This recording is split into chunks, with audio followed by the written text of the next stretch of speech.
Hola, soy Juan Antonio Monroy. Estoy grabando este video en mi oficina de trabajo en Madrid. Al frente del equipo de grabación está Juan José Bedoya. Este video llega a usted como un servicio del Heraldo de la Verdad. El Heraldo de la Verdad es una entidad religiosa encuadrada en las Iglesias de Cristo. Está establecida en Abilene, Texas, y a lo largo de 80 años ha estado dando a conocer el mensaje de salvación utilizando la televisión, la radio, la prensa y la distribución de videos. Ahora, a raíz de la epidemia que estamos viviendo, ha decidido llegar al mayor número posible de personas con estas grabaciones. He escrito esta conferencia que voy a leer en torno al coronavirus y el miedo. La filósofa Amelia Valcárcel publicó el mes pasado un artículo en el diario de España El País titulado Miedo al miedo. Se refería a la mujer a la hora de pánico que está provocando en todo el mundo la epidemia de coronavirus. Un miedo que no vierte lágrimas, pero que se está traduciendo en situaciones de espanto, terror, pavor y horror. El miedo está corriendo más que el virus. ¿Lo sabes? El virus corre menos que el miedo. Hay más personas en el mundo enfermas de miedo que infectadas por la epidemia. Y el miedo, amigos, es una maldición. Anula la voluntad de las personas. El miedo los hunde en la depresión. El miedo, como dijo el filósofo y moralista francés Montaigne, trastorna el juicio, vuelve insensata a la persona más prudente y llega a provocar alucinaciones. La dinámica es siempre la misma. El miedo aparece. No existen motivos que lo justifiquen. Sin embargo, el rumor crece y las masas, muy sugestionables, lo propagan. En 1938, te voy a recordar algo que tú conoces, en 1938, el célebre actor y director Orson Welles, micrófono en mano, escenificó en la radio la novela La Guerra de los Mundos. Con voz dramática, Welles decía a los oyentes que los marcianos estaban invadiendo en aquellos momentos los Estados Unidos. El pánico se produjo cuando algunos oyentes de la radio lo asumieron como cierto e impulsaron un rumor imparable. Francisco Pina Polo, profesor de Historia Antigua en la Universidad de Zaragoza, ha publicado recientemente un trabajo sobre la propagación de los bulos. Tratando del programa radiofónico de Orson Welles, dice que en realidad el pánico se produjo cuando las personas que creyeron realmente que la invasión estaba ocurriendo transmitieron el bulo a otras que a su vez lo asumieron como cierto e impulsaron un rumor imparable hasta que la realidad se impuso. Fue, dice este historiador, fue la transmisión de un miedo individual lo que generó un miedo colectivo y reflexivo. Desgraciadamente, la invasión de coronavirus no es un bulo. Casi 3 millones de personas afectadas en 190 países ahora mismo, cuando produzco este video. En este caso, el miedo está justificado, pero no hay que darle canal. Hay que mantenerlo a raya, no señalar a determinados individuos, como ocurrió recientemente en Barcelona, en un caso que demuestra el miedo al miedo que está padeciendo un sector de la sociedad. Una ginecóloga, Silvana Bonino, una mujer de 40 años, vive en Barcelona, es doctora en ginecología. El martes 14 de abril salió de su casa para ir al trabajo. Ese día tenía que atender a 14 gestantes. Cuando se disponía a montarse en el coche de su propiedad, provista de mascarillas y de guantes, advirtió con angustia que alguien había escrito en el lateral del conductor, con letras mayúsculas, esta frase ofensiva: rata contagiosa. Dice la mujer: me subí rápidamente para casa en estado de shock. Las investigaciones de la policía llegaron a concluir que había sido obra de los propios vecinos. Por el solo hecho de trabajar en una clínica, ellos dedujeron que podía tener el virus y temían el posible contagio. Los policías comprobaron que otros sanitarios y empleados de supermercados, habitantes del mismo inmueble, también habían recibido notas de los vecinos pidiéndoles que dejaran el edificio. Tenían miedo a un posible contagio. Y dice la mujer con un tono de humor: se da la peculiaridad de que mi marido, también médico, es chino. Miedo aumentado. El miedo llevó a aquellas personas a calificar de rata contagiosa a la ginecóloga. La influencia más poderosa en este tipo de acciones es el miedo. El miedo y la razón no comen juntos en el mismo plato. El miedo cierra los oídos del entendimiento. El miedo esclaviza. El miedo siempre está dispuesto a ver las cosas peores de las que son. Nadie llegó a la cumbre de la bondad acompañada del miedo.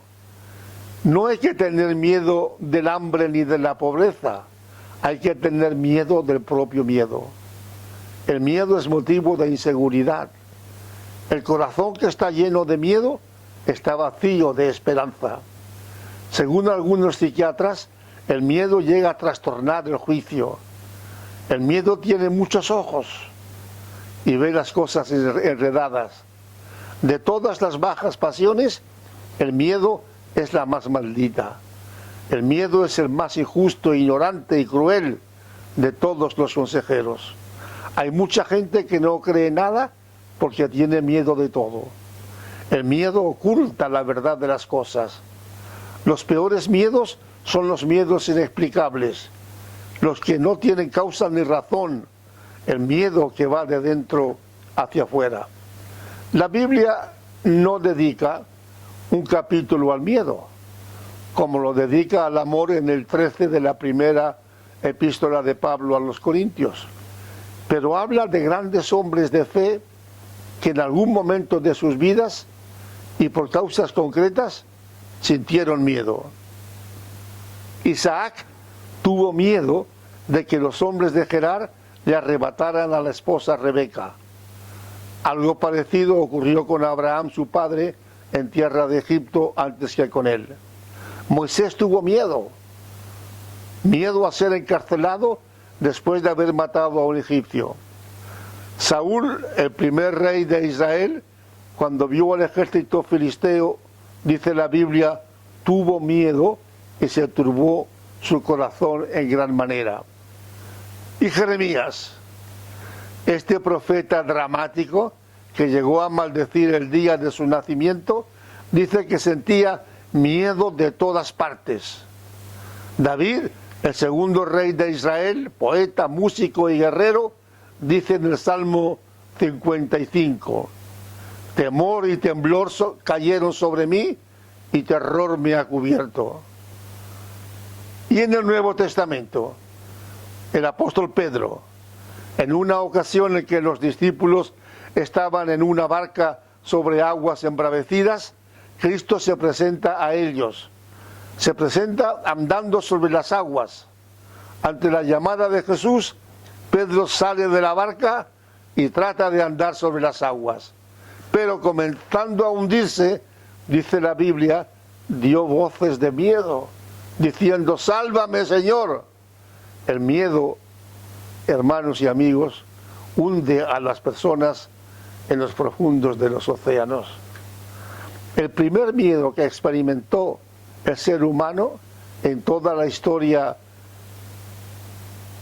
conocida tuvo lugar, ¿lo sabes? Tuvo lugar en el paraíso celestial. Increíble.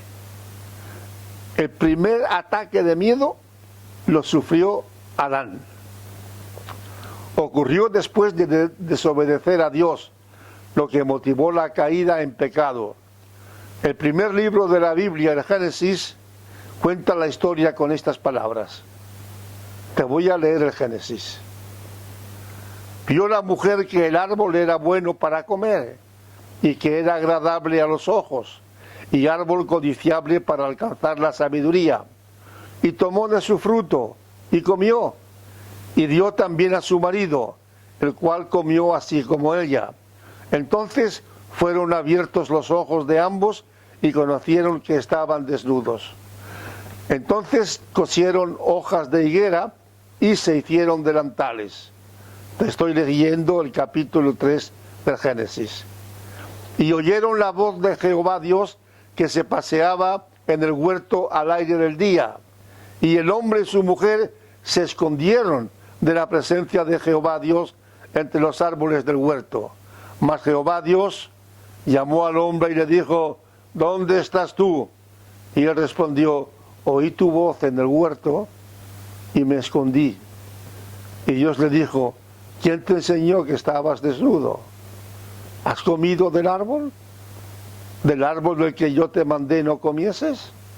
Y el hombre respondió, la mujer que me diste por compañera, ella me dio del árbol y yo comí. Estamos en un relato plagado de antropomorfismo. Los antropomorfistas pertenecían a una secta considerada herética que defendían la idea de que Dios tiene cuerpo humano. Evidentemente, Dios no tiene necesidad de aparecerse a Adán y a Eva, ni dejar oír su voz, ni llamar al hombre, ni profetizarle su futuro, porque Dios lo ve todo y lo sabe todo. Pero la del Génesis es una narración popular. Moisés, autor del libro, pretende hacer entender de sus contemporáneos la realidad del texto y presenta a Dios actuando como lo haría un ser humano, aunque él era divino. Dios y la materia. En su disertación sobre el materialismo histórico, Carlos Marx dice que en el principio de los tiempos no existía Dios. No existía el Dios, según él que te he leído del Génesis. Dice que en el principio de los tiempos era la materia. Si alguna persona atea está viendo este video, le pregunto, si en el principio no era Dios, si en el principio era la materia, ¿de dónde salió esa materia?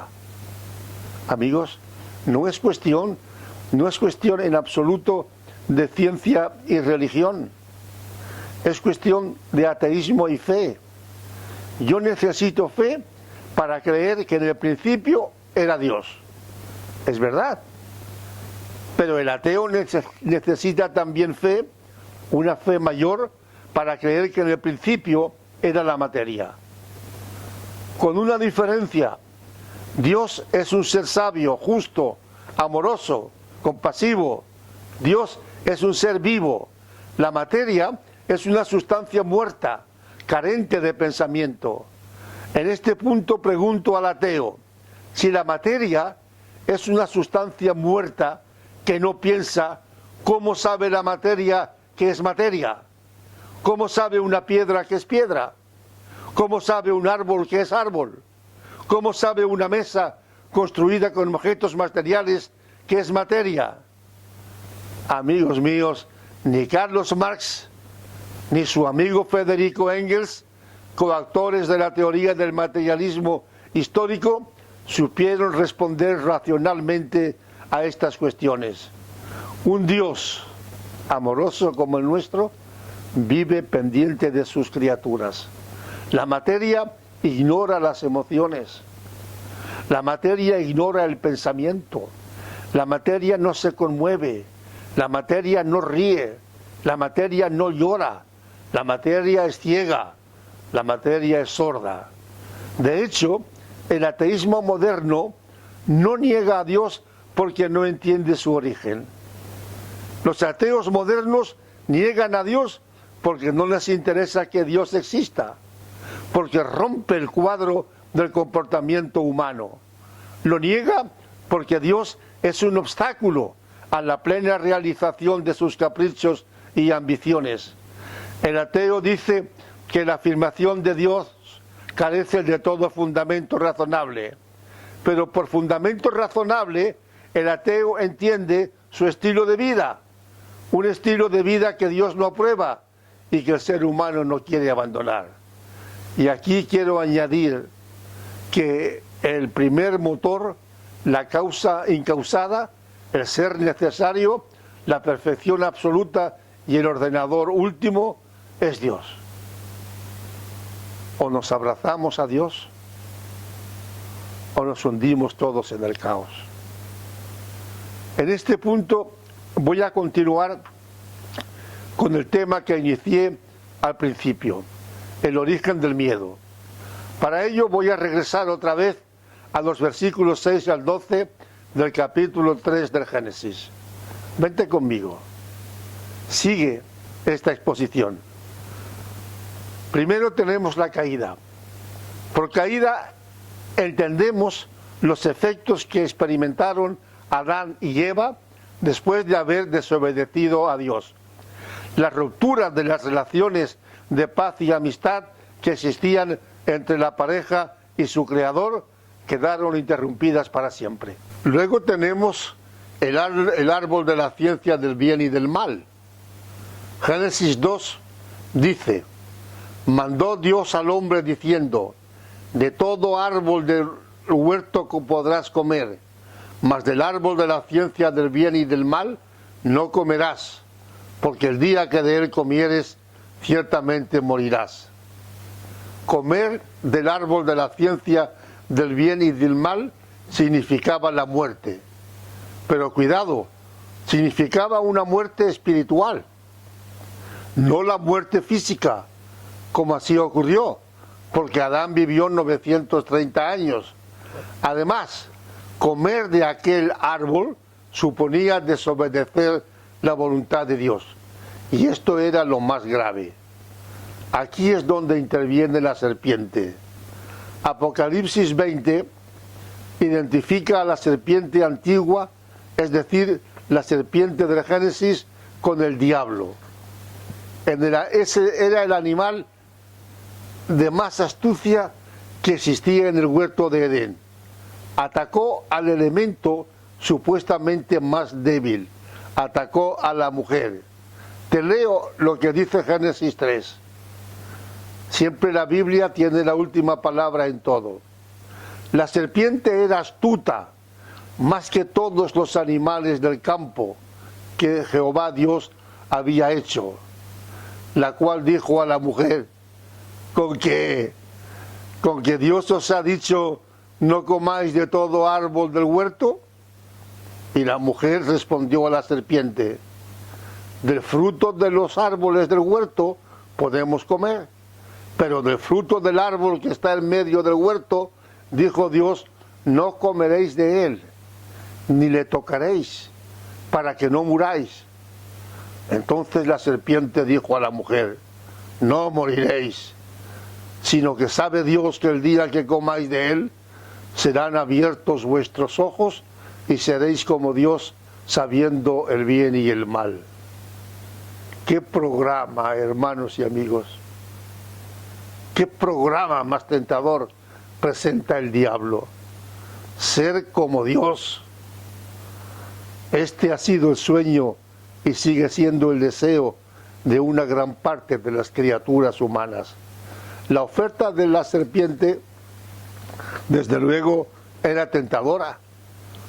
Ser como Dios, conocer el bien y el mal, dos fantásticas ofertas dirigidas a la ambición y al orgullo del ser humano. Y Eva reacciona. La pobrecita Eva se le ha maldecido a lo largo de la historia, pero Eva fue también engañada.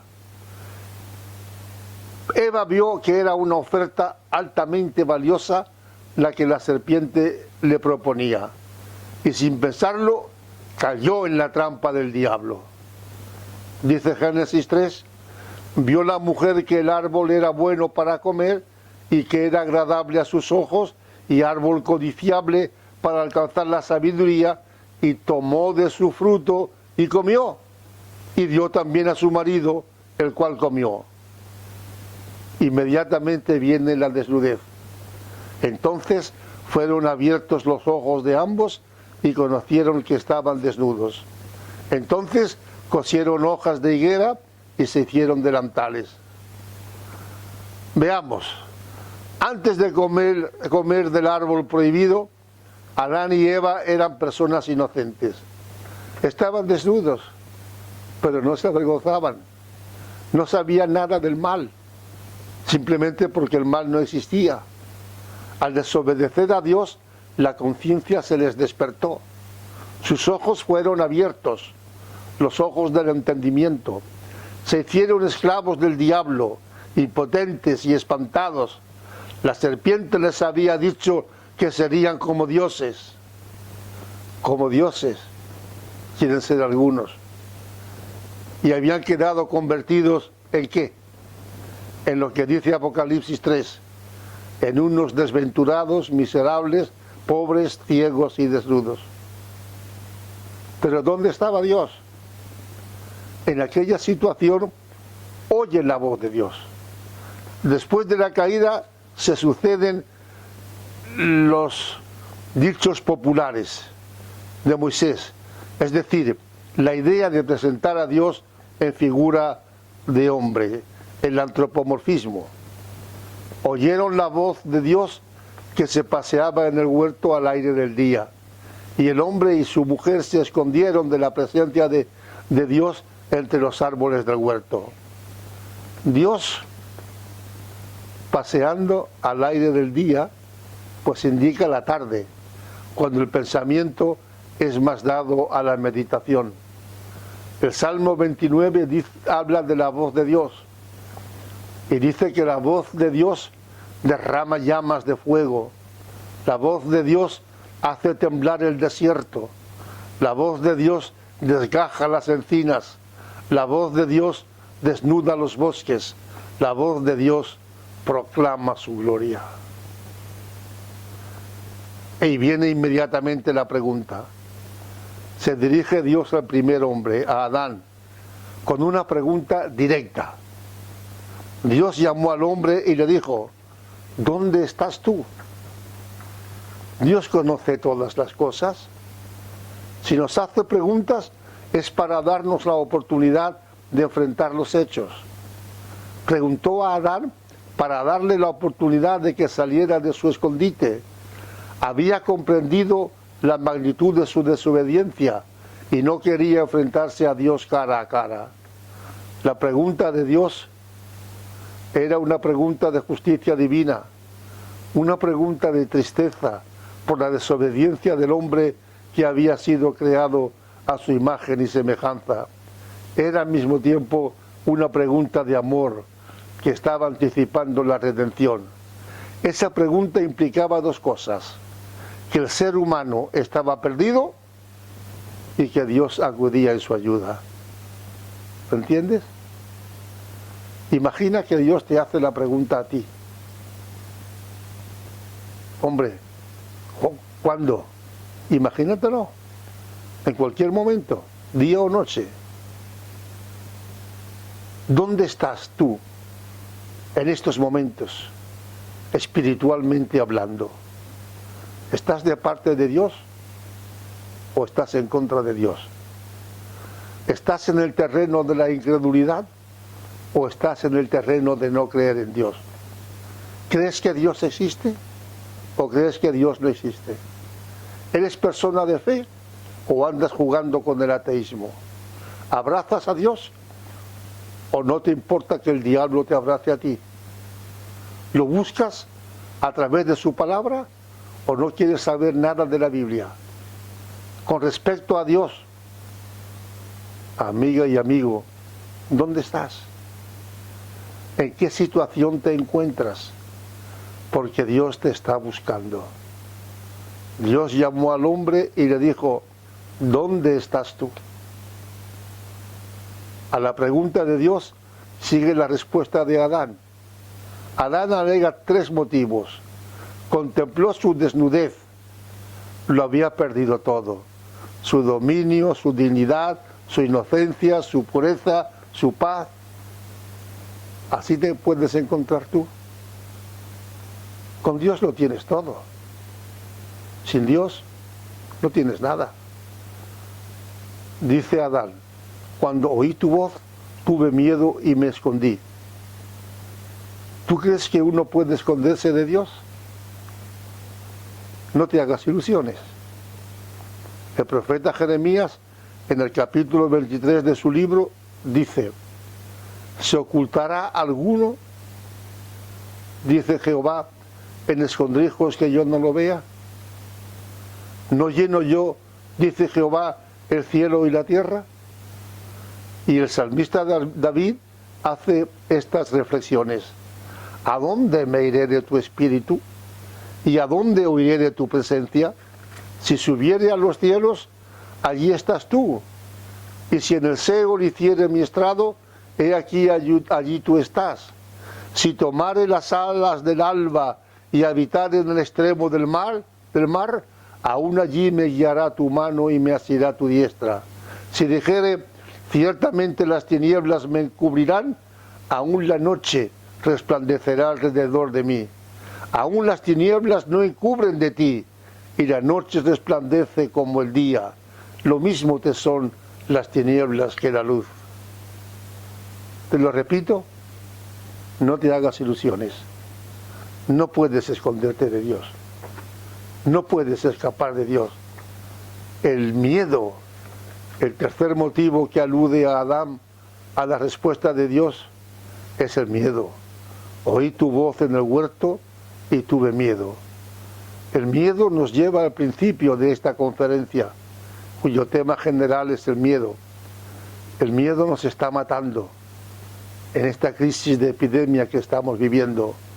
Como antes dije, según algunos científicos y sociólogos, el miedo está corriendo más rápidamente que el coronavirus. ¿Tenía Adán motivos para tener miedo a Dios? Dios lo había creado a su imagen y semejanza. Lo había puesto en un vergel, rodeado de árboles frutales y de ríos de aguas limpias. Le había dado una mujer por compañera, a la que él calificó de carne de su carne y hueso de sus huesos. ¿En qué estado se hallaba su conciencia para tener miedo de un ser nada menos que de Dios, que solo había procurado el bien para él? Lo he dicho, estamos ante el primer miedo de la historia, el miedo de Adán. Adán se sentía culpable.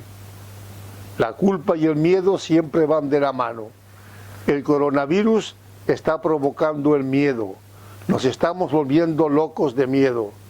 Tenemos mucho miedo hasta el último suspiro. Miedo al confinamiento, miedo al aburrimiento, miedo a la sociedad. Adán quedó desconcertado con la pregunta de Dios.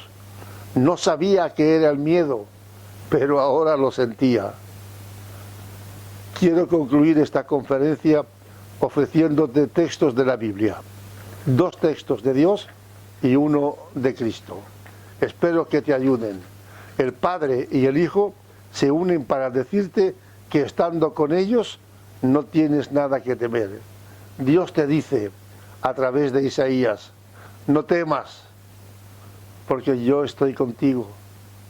no desmayes, porque yo soy tu Dios que te esfuerzo. Siempre te ayudaré, siempre te sustentaré con la diestra de mi justicia. Y el Salmo 23, aunque ande en valle de sombra de muerte, no temeré mal alguno, porque tú estarás conmigo. Tu vara y tu cayado me infundirán aliento. A los discípulos que sintieron miedo porque la barca en la que se hallaban se hundía, que pensaban naufragar, Cristo les dice: tened ánimo, yo soy, no temáis. Hermano y amigo, no temas.